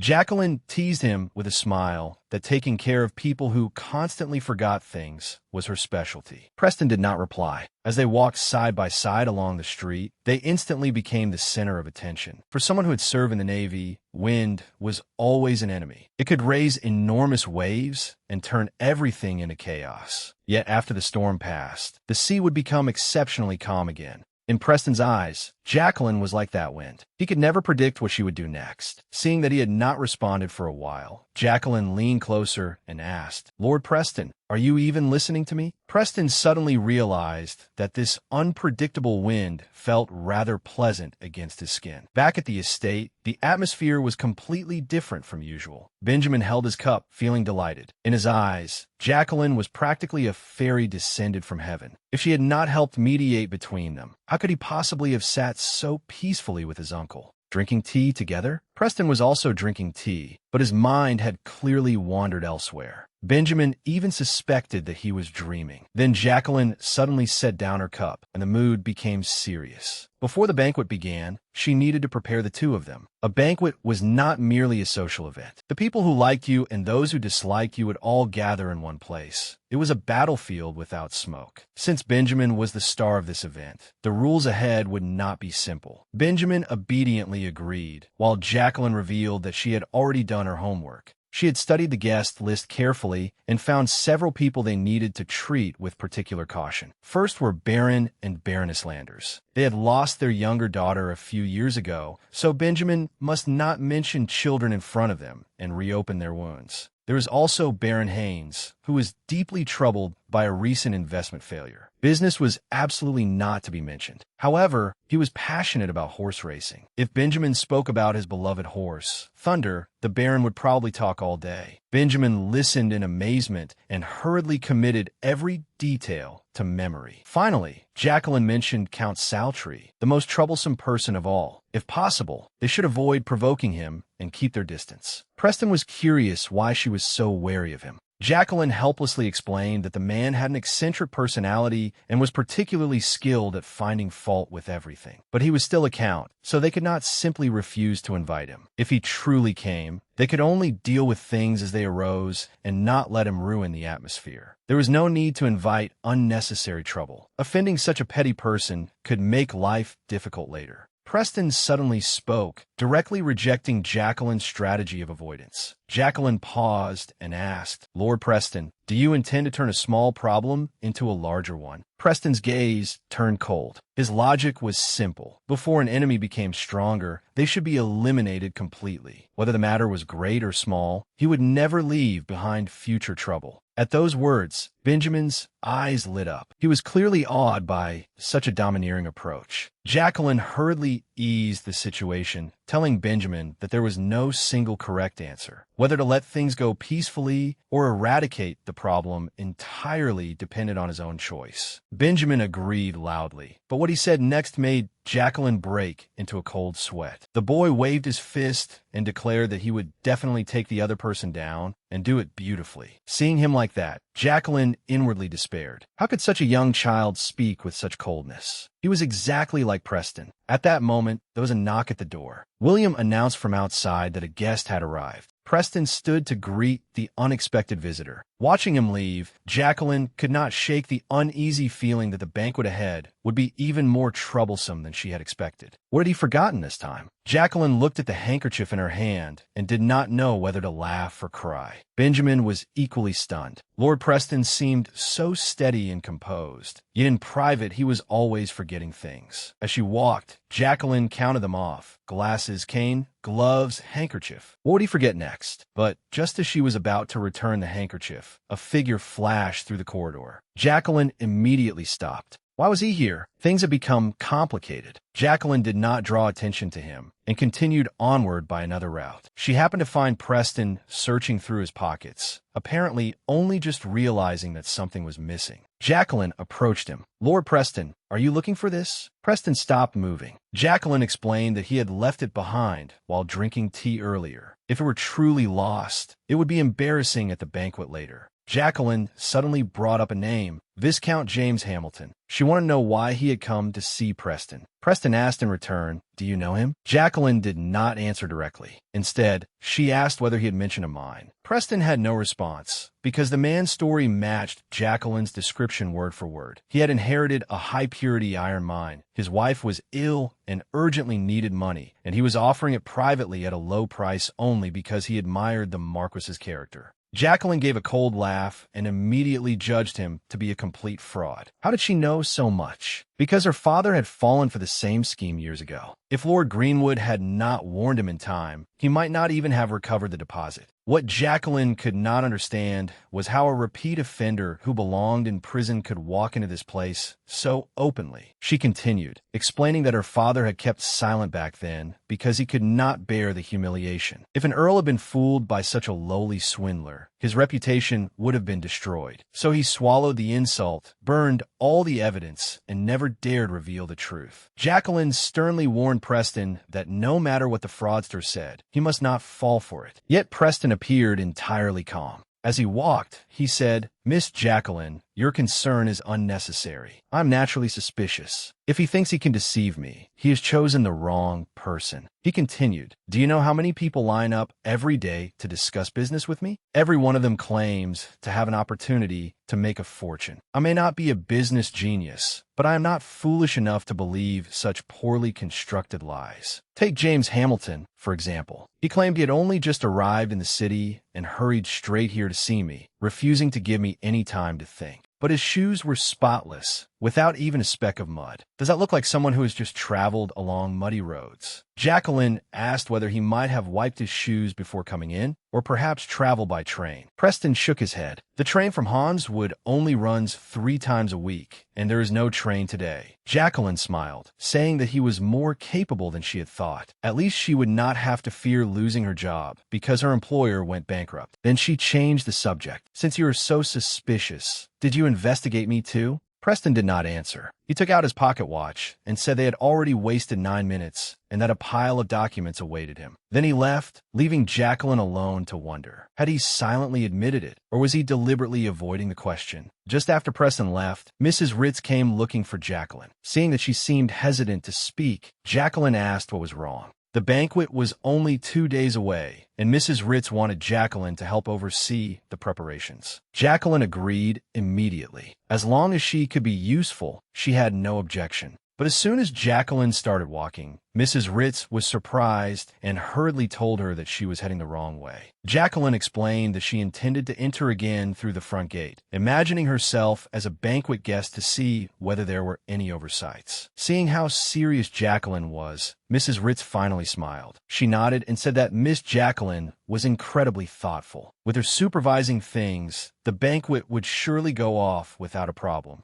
Elsewhere, Preston sat working in his study. Without raising his head, he asked, "How was the matter I assigned progressing?" Roman, standing beside him, quickly replied that the item would arrive soon. Preston asked how soon. Roman no longer dared to be vague and changed his answer to within 15 minutes. Only then was Preston satisfied. But Roman had another concern. Carefully, he asked whether they truly would not send an invitation to His Majesty the King. It might still be possible to send one now. The moment Roman finished speaking, Preston slammed the table. "Roman Miller, do not mention this matter again." Preston stared coldly at the desk. "Do you understand?" Roman straightened at once and answered loudly, "Understood, my lord." At that moment, there was a knock at the door. A servant reported that Viscount James Hamilton was waiting in the drawing room. Preston replied, "I will be there shortly." As he rose, he suddenly thought of something and told Roman, "Bring Miss Jacqueline to the drawing room as well." In the drawing room, Viscount Hamilton was visibly excited. Rubbing his hands, he exclaimed that he had never expected Lord Preston to give him an answer within a single day. If the deal went through, it would be an incredible bargain. The Viscount was grinning from ear to ear, unaware of what Preston was truly planning. Viscount Hamilton continued his enthusiastic sales pitch, calling it an opportunity of a lifetime. Preston remained calm and simply asked whether he had brought everything. The Viscount quickly handed over the documents, insisting that if he did not need money to treat his wife, he would never let go of such a guaranteed profit. At that moment, Roman brought Jacqueline in. The instant she entered, her entire body stiffened. She stared fixedly at the man on the sofa, clearly recognizing him. Preston acted as though he had not noticed and deliberately asked whether she had something she wanted to say. Roman handed Preston the papers, explaining that they were the land deed and report for the mine. Preston had clearly arranged this for Jacqueline to see. Roman flipped through the contract and casually remarked, "This forgery is amateurish."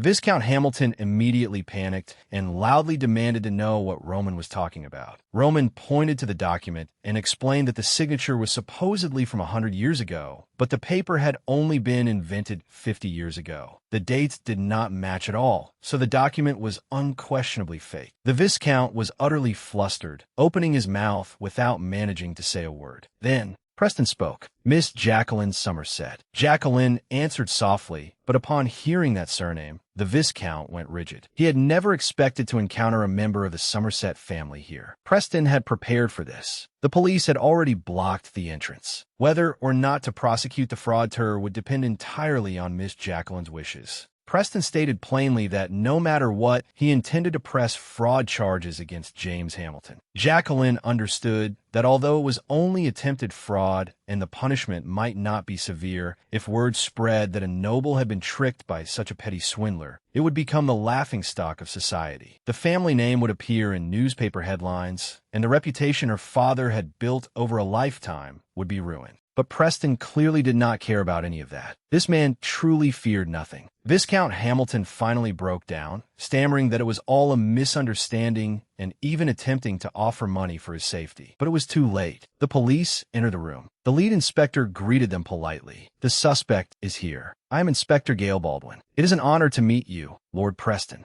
Inspector Baldwin entered and immediately asked who wished to make a report. Viscount Hamilton had collapsed on the sofa and did not dare lift his head. Jacqueline hesitated. Preston stood quietly beside her, giving her the opportunity to end everything with her own hands. At last, she made up her mind. Pointing to the fraudster, she said, "I was also deceived by this man." Since Preston had already paved the way, she had nothing left to fear. With that step, the timid person she used to be disappeared completely. Jacqueline truly went all in, exposing the old fraud before Gale. She said that this was the man who had swindled away all her father's savings before fleeing. She had never expected to run into him here today. Gale turned to glare at the man and asked whether it was true. The man completely lost his composure and could only stammer incoherent excuses. To verify her identity, Gale asked for her father's name. Jacqueline replied, "My father was Baron Somerset, though he has passed away." Hearing that name, Gale was speechless for a long while. It seemed the Somerset name concealed many secrets, even ones that Gale knew. Preston stepped forward and settled the matter. He said that the man had also tried to sell him a mine, and that he had avoided the trap only because of Jacqueline's warning. To prevent more people from being deceived, Preston decided to formally prosecute the swindler. He also produced the forged land deed. That added another charge, since forging documents was a serious crime.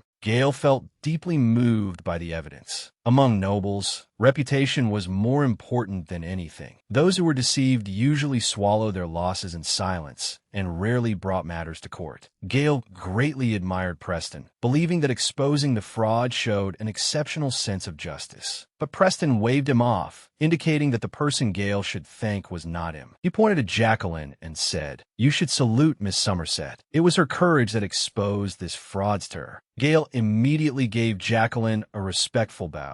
The sudden respect left Jacqueline somewhat stunned. Then Gale made an important request. "If witnesses are needed when the case comes to trial, Miss Somerset, would you be willing to testify in court?" Once she spoke in court, many things could never be undone. The so-called dignity of nobility and her fixation on preserving her father's reputation would shatter like a broken mirror beyond repair. But Jacqueline no longer cared. Looking at Gale, she said, "Yes, I am willing to testify, as long as the truth can come to light." At last, the heavy burden in her heart was lifted. Preston watched her with greater approval in his eyes. Roman, meanwhile, appeared deep in thought, as though he had not recovered from what had just happened. Once the matter was settled, life finally returned to calm. Before long, it was Benjamin's birthday. Jacqueline had specially prepared a surprise. Holding the teddy bear named Colin, she smiled at the child and said, "Happy birthday, Benjamin." Jacqueline handed Benjamin the gift she had prepared. This was the surprise she had mentioned before.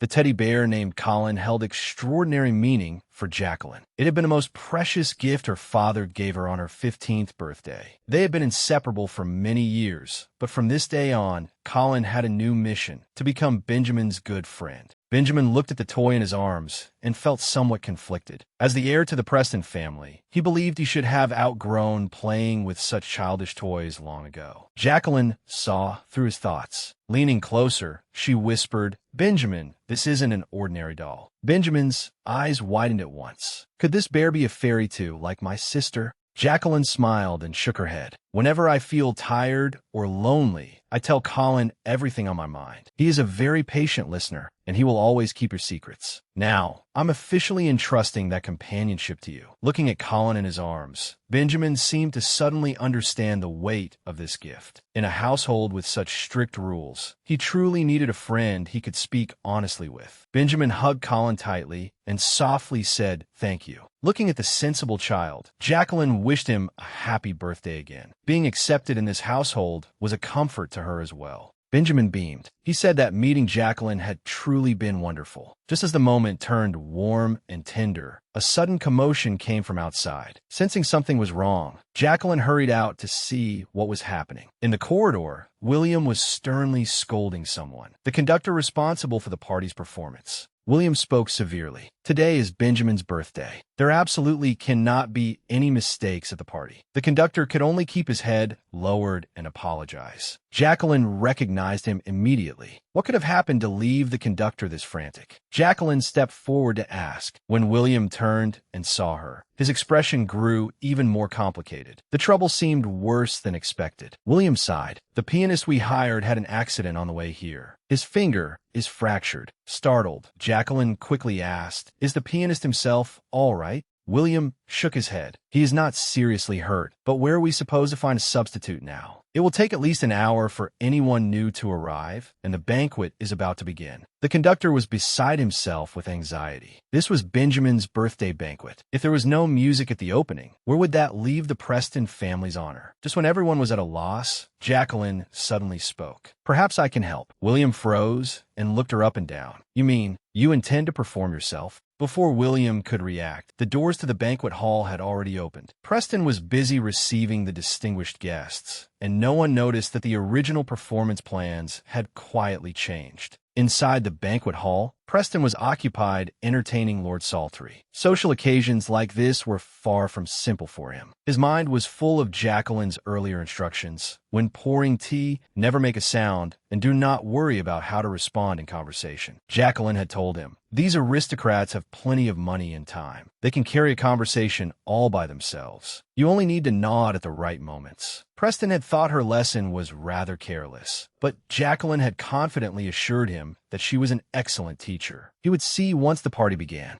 Now it seemed Jacqueline had not been boasting. Every movement Preston made became the center of attention. Even the tea in his hand drew endless praise from the nobles nearby. Everyone remarked that everything prepared by the Preston family was of the finest quality. The atmosphere had been perfectly set. Now, it was time to see how Preston performed. Watching the smooth scene before him, Preston finally understood that Jacqueline truly was a capable teacher. As the doors slowly opened, the main event was finally about to begin. The room was filled with powerful and influential guests, all waiting to see the grandeur of the Preston family. At that moment, someone leaned close to Preston and told him that the pianist had been injured and a replacement would have to perform. Preston turned toward the piano. Just then, the music began. No one had expected the person seated there to be Jacqueline. All eyes in the hall were drawn toward her. The moment the piano began to play, Preston went completely still. Benjamin was supposed to be the star of today's ceremony, but from the look of things, the little boy had clearly been frightened by the occasion. Below him were nobles waiting to watch a spectacle. If he could not make it down those stairs, the Prestons would lose face today. Yet he could not move his feet at all. William continued urging him from behind. Benjamin knew there was no turning back now. He could not disappoint his uncle.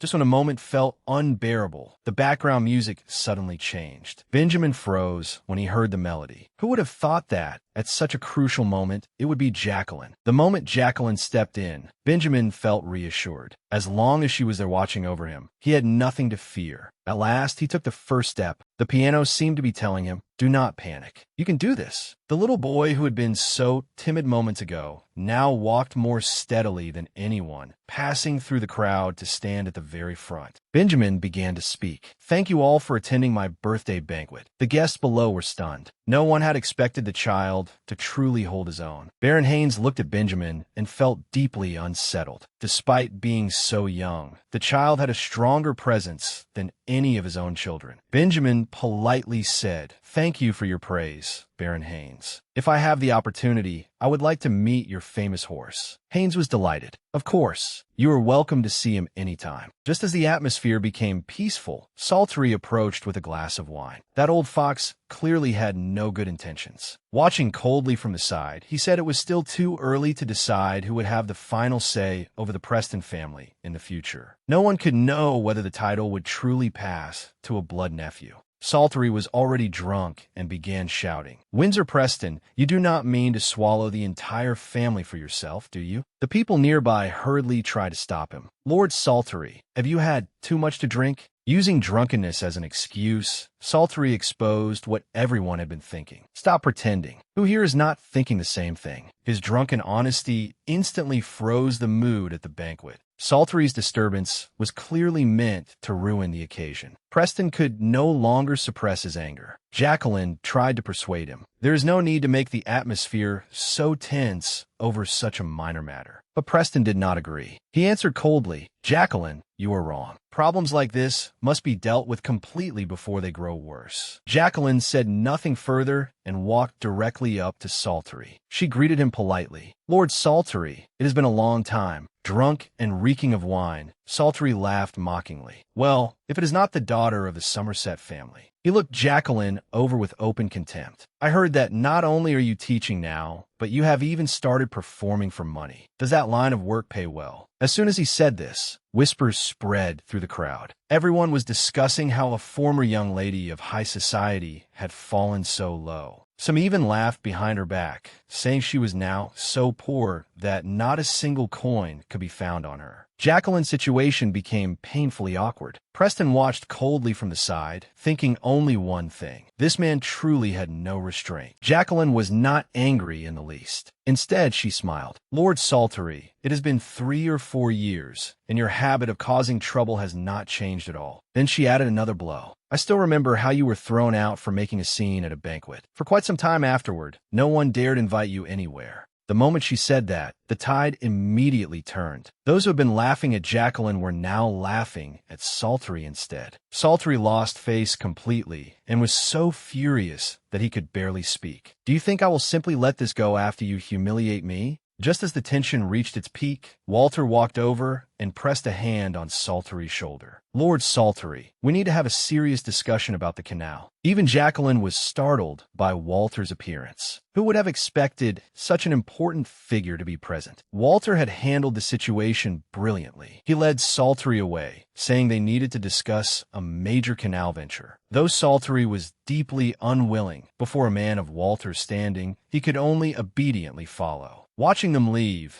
Jacqueline could not help wondering whether Uncle Walter had noticed her predicament and come specially to rescue her. Before she could recover, Jacqueline suddenly felt a chill down her back, as though someone were staring intensely at her. When she turned around, she found Benjamin standing there. Though he was young, the child spoke with surprising maturity. He poured cold water over her enthusiasm. "Miss Jacqueline, you are in trouble now. You turned a small problem into a great enemy." Jacqueline was momentarily speechless. Her counterattack had been satisfying, but a petty man like Saltery would surely find other ways to cause trouble later. Jacqueline gently told Benjamin that she had stood up to Saltery because she did not want him to ruin the birthday banquet. "After all, you are the star of today." Benjamin had no response to that. He quietly lowered his voice, made an excuse, and hurried away to greet the guests. Before Jacqueline could breathe a sigh of relief, Preston came up behind her. Something had been bothering him. Jacqueline had previously said that getting involved with someone like Saltery would be troublesome. So why had she rushed to the front herself just now? Jacqueline saw the situation clearly. Saltery did have some influence in high society. If Preston personally confronted him, Saltery would surely find ways to sabotage his business. But if she was the one who stepped forward, it was completely different. She was only a fallen noblewoman now. Even if Saltery wanted revenge, what could he possibly gain from her? Preston's heart was unsettled. He never imagined that, in such a short time, Jacqueline had calculated every step so thoroughly. Just how many secrets did this woman have? Before he could figure it out, the banquet became lively again. The host clapped his hands and loudly announced, "Everyone, please pay attention. It is time to unveil Benjamin's gifts." The first gift was personally sent by His Majesty the King. The display was truly grand, and everyone's attention immediately turned toward it. Jacqueline smiled from the side. "I'm looking forward to seeing what the king has prepared as well." When the covering was lifted, the guests were nearly dazzled. The king had sent a history of the kingdom bound in gold leaf. The gift was certainly impressive. For the birthday of a 6-year-old, the gold craftsmanship on the cover alone showed how much had been invested in it. Benjamin behaved with perfect courtesy and asked the messenger to convey his gratitude to the king. The next gift was about to be unveiled, but Preston noticed something wrong. A history book was ordinarily the sort of present a father would give, and the king had deliberately wrapped it in such a dazzling golden cover. Was that not clearly meant as a challenge to him? If Preston gave the same kind of book,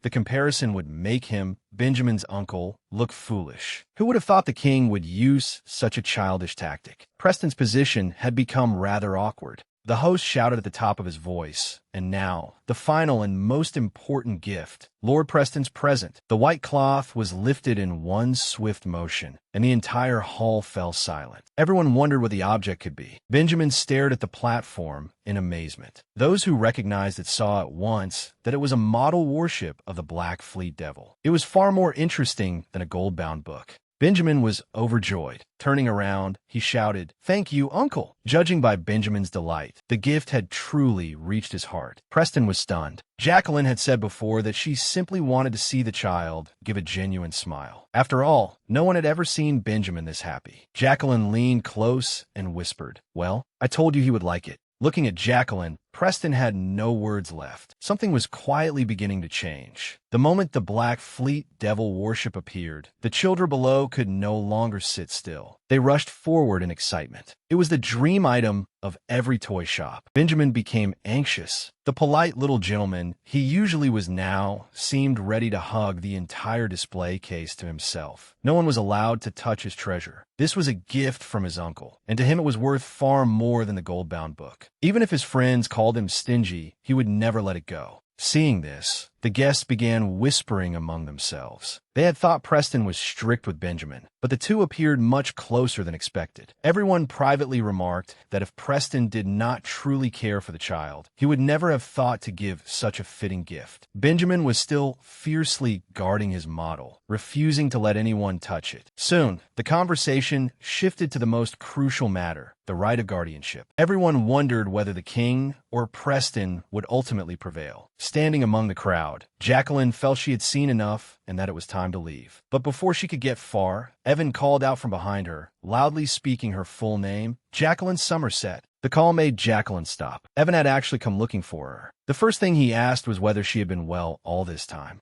It turned out that he had never given up over the years. He said he had written many letters, but never received any response. When he went to the estate himself to find her, he discovered that even the owner had changed. Evan looked so eager that it seemed he wanted to make up for every lost year. But Jacqueline could not smile at all. Her mind was filled with scenes from the past. That man had coldly warned her, "Stay away from my son. You are never to contact him again." Jacqueline made her position clear. Since their relationship had already been severed, there was no need to continue entangling themselves. It was better for everyone. Evan hurriedly explained that the broken engagement had never been his intention. The letters that never reached her were proof of that. While the two were speaking, Preston watched from afar. The situation had become complicated. To escape his family's control, Evan had not been idle these past years. He had opened his own publishing house and handed Jacqueline a business card. Looking at the card in her hand, Jacqueline felt that matters were probably not so simple. Evan continued wistfully, saying he had been planning to visit the estate to find her, only to meet her here instead. It felt like fate. But Jacqueline was not so optimistic. If old Lord Knox learned of this, it would likely cause another major problem. After all, in aristocratic circles, marriage was a bargaining chip for gaining power. A fallen noblewoman with neither influence nor wealth like Jacqueline being cast aside in a broken engagement had been only natural. As she worried about how to end the conversation, footsteps sounded behind her. Preston had come directly over. The first thing he said was that Jacqueline should introduce the person beside her. The moment Preston appeared, Jacqueline felt genuinely awkward. There was no avoiding him, so she could only introduce them with difficulty. "This is Evan, the eldest son of the Earl of Knox, and this is Lord Preston." Evan, however, was quite proactive. He smiled and extended his hand in greeting. Preston did not neglect etiquette and courteously thanked him for attending the banquet. Their hands met, but the hostility between the two men was impossible to conceal. Evan was still trying to be polite, but the moment their hands clasped, something changed. This was no ordinary greeting. They were secretly competing in strength. Evan could not help feeling uneasy. He had heard that Preston had once served in the Navy, and his grip was no joke. But they had been clasping hands for far too long, and Preston showed no intention of letting go. It seemed he truly intended to give Evan a warning. At the critical moment, Jacqueline reacted quickly. She stepped closer and softly reminded him. A handshake this long would be improper.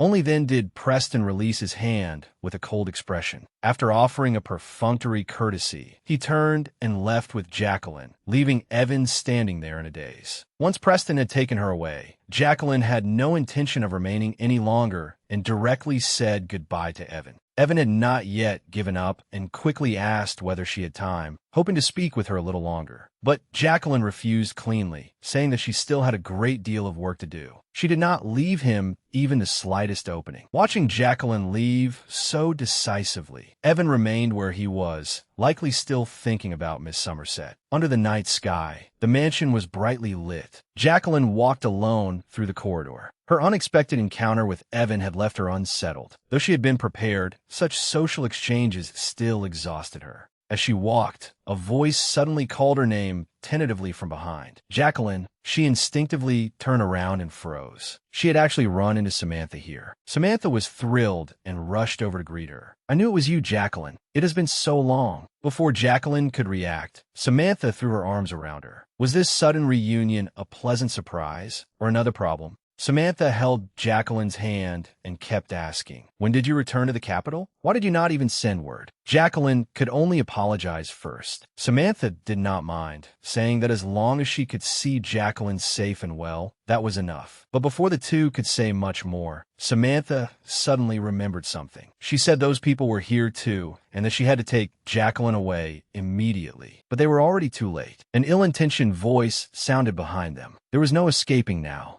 Victoria approached with several others. Her tone made it clear that she had come looking for trouble. This time, Victoria had come prepared and even brought an accomplice. Victoria had never gotten along with Jacqueline since childhood. She had caused Jacqueline no end of trouble, forcing Uncle Walter to apologize repeatedly afterward. Jacqueline had originally intended not to lower herself to their level for the sake of the older generation. But Victoria's first words were barbed. "So, it is true, you were working as Benjamin Preston's tutor." She even mocked Jacqueline publicly, claiming the Somerset family was completely beyond saving. Elizabeth joined in, saying, "This sort of hard labor is something commoners do. It must have made you suffer terribly." Since they insisted on provoking her in such a setting, Jacqueline had no intention of enduring it any longer. Faced with their venomous mockery, she remained calm and casually replied, "Thank you for your concern." Victoria immediately sneered. "Which ear of yours heard me expressing concern for you?"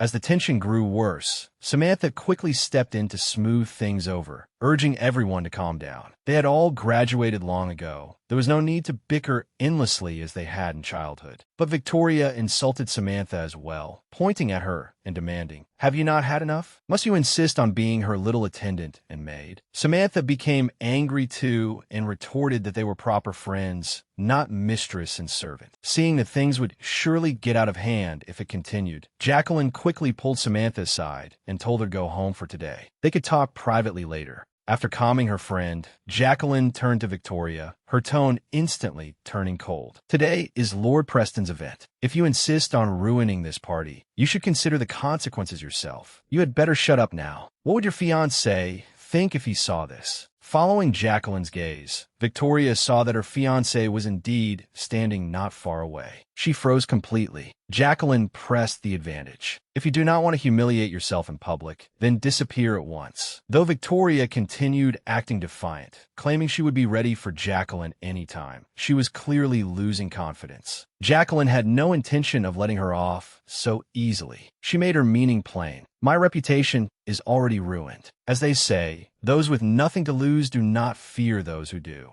If you push me too far, I can shave your head bald right here and now." The ruthlessness in her words silenced Victoria completely. Jacqueline added one final blow. "For Uncle Walter's sake, this is my last warning to you. Stop bringing shame upon him." Victoria finally exploded, pointing at Jacqueline and shouting, "Who do you think you are? What right do you have to meddle in my family's affairs?" Though her insults were fierce, she knew there would be no benefit in continuing the confrontation. Before leaving, she did not forget to make a threat, declaring that she would never let this matter go. Watching Victoria storm away, Samantha could only sigh helplessly. When would that young lady ever learn some sense? She lost every argument, yet always insisted on coming over to be scolded. Jacqueline had no interest in continuing the matter. She apologized to Samantha and said she still had work to do, so she needed to leave at once. After all, she was there to work that day. She did not know whether anyone else had witnessed the earlier scene. Though Samantha had been persuaded to leave, she was still worried. She specifically told Jacqueline, "Since you are back now, I will definitely come visit you in a few days. Do not you dare avoid me then."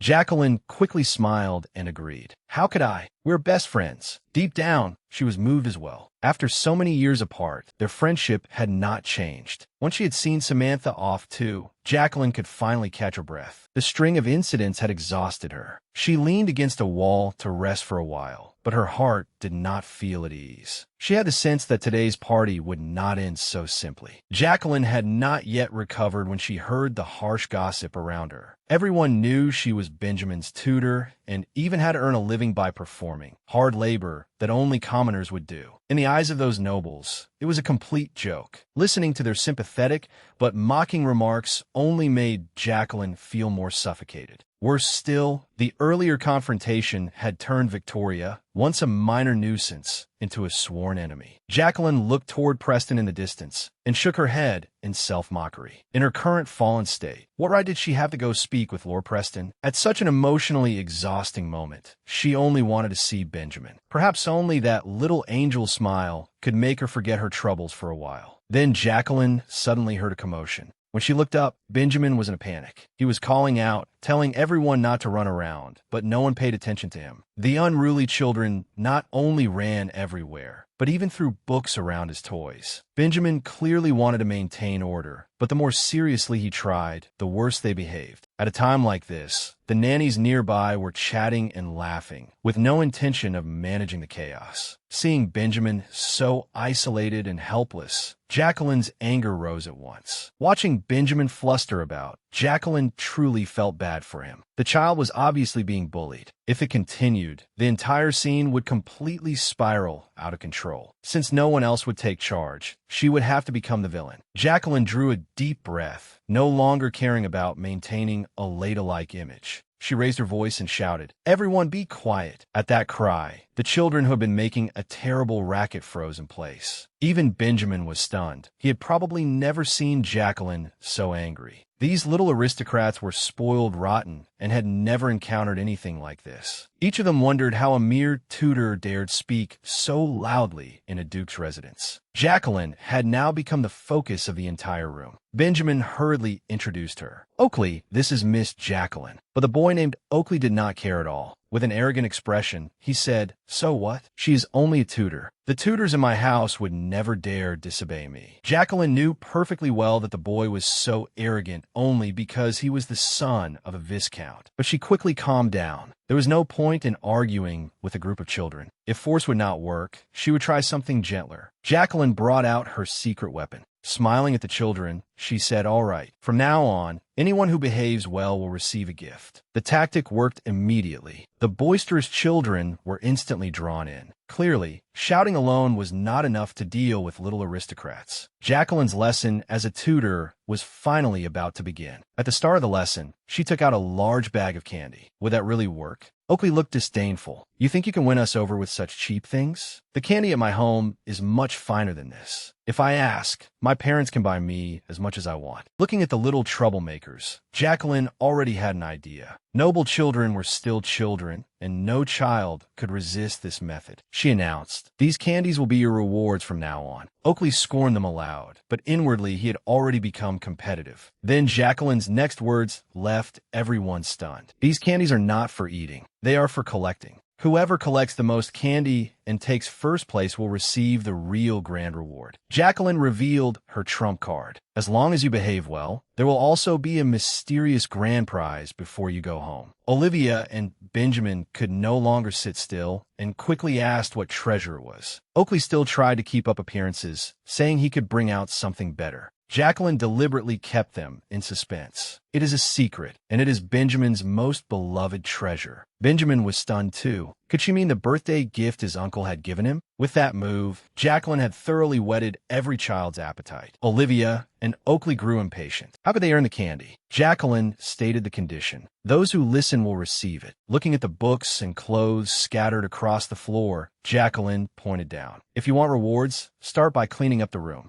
Jacqueline's tactic worked perfectly. The children who had been causing chaos were now all working obediently. Jacqueline walked over to Oakley. "Oakley, do you not think it would be fun to collect candy together with your friends?" She smiled and invited him to join. "It would be wonderful if you joined them too." Oakley had no response left and could only obediently start helping everyone else. Before long, the previously messy room had been tidied until it was spotless. Jacqueline was satisfied with everyone's performance. "Now that the room is clean, please sit quietly and listen to a story." The maids nearby stared in amazement. Were these really the little tyrants who had caused them so many headaches? Jacqueline opened a book. Once upon a time, in a certain place. The four children sat in a row, listening with complete attention. Who would have thought that Jacqueline could utterly transform these little demons with only a few pieces of candy? As the sky gradually darkened, Jacqueline's lesson finally reached the moment of revealing the result. A black-haired little boy became the final winner. He looked as pleased as if he had won the entire world. Olivia and Oakley beside him were green with envy, wishing they had worked harder earlier. Since he had won first place, where was the promised mysterious grand prize? Jacqueline did not hesitate. She handed over the prepared red box. Even Benjamin watched closely, wanting to see what exactly Jacqueline had prepared. Everyone gathered around and urged him to open the box quickly. As the lid was slowly lifted, the truth was finally revealed. Who would have thought that the so-called mysterious grand prize was a large beetle? The entire room went quiet. The box contained a cicada shell. Jacqueline quickly apologized to Benjamin. "I'm sorry. I gave away the treasure you found without discussing it with you first." She wanted Benjamin to learn how to share and to share that joy with his companions. She also promised to find an even better one with him later. Benjamin finally understood. Seeing Olivia and Oakley treasure it so dearly, he understood everything. These pampered young masters and ladies had never seen such a rare thing from the mountains. The black-haired boy hugged the box tightly and loudly declared that the treasure belonged to him from now on. Benjamin suddenly felt that meeting Jacqueline had been a great blessing. Without her, how could he have experienced such happiness? He took the initiative to thank her, and his little temper was completely won over. Jacqueline did not forget to tease him. "You traded that big ship for a cicada shell. Do you think I was a good bargain or a bad one?" The children were now thoroughly impressed. "Benjamin, your tutor is truly remarkable." Benjamin looked proud. "Of course, she is Miss Jacqueline." Olivia came over as well and warmly spoke to Benjamin. "You can call me Ollie from now on." Benjamin immediately put on the manner of a little gentleman. The two shook hands and made peace. Olivia was still thinking about the cicada shell and asked whether she could come play again next time, so she could go treasure hunting with Benjamin. Then Oakley and the others could not sit still either, all clamoring to join. They had all become Jacqueline's little followers. After a full day of activity, the sky had finally grown completely dark. Yet late that night, Jacqueline came out to do work by herself and ran into Preston, who had not yet gone to bed. The two met face to face in the middle of the night. Jacqueline quickly explained, "Everyone is exhausted from cleaning up after the party. I really did not want to wake them at this hour." Preston did not say much after hearing that. Then Jacqueline changed the subject and began praising him, saying that he had performed exceptionally well today and that there was nothing to criticize from beginning to end. Preston was unexpectedly modest. "That is entirely thanks to my teacher's excellent instruction." He gave himself none of the credit. Jacqueline, being straightforward, accepted the praise directly. After all, teaching such a student was certainly something to be proud of. Preston could not help the faint movement at the corner of his lips. That rare reaction left Jacqueline staring. Who would have thought that Preston, normally so rigid and serious, could be so easy to get along with? Preston suddenly remembered something. When those children left today, they caused quite a commotion. Did something happen? Jacqueline smiled. "It was nothing much. I simply helped Benjamin make a few genuine friends." She deliberately added that perhaps that little cicada shell might protect Benjamin someday. Once he became Marquess, those connections would become valuable. Preston truly did not understand. It was only a cicada shell. What could that possibly have to do with Benjamin's future? Jacqueline explained, "The Olivia Benjamin met today has a grandmother who is a major figure in high society. There are even rumors that her connections to the royal family run deeper than anyone else's. If those two children become friends over something as small as hunting for cicada shells, that friendship will be firmly established." Preston was stunned after hearing this. Who would have thought that a casually picked up cicada shell could have such great use? Preston finally understood. Jacqueline's move had indeed been masterful. If they could use it to establish ties with the Chamberlain family, Benjamin would have the strongest possible support in aristocratic society in the future. Preston thought even further ahead. Perhaps Benjamin's future marriage could be arranged along the way, matching the two children together. But just as the atmosphere was becoming pleasant, a name suddenly slipped from Preston's lips: Evan Knox.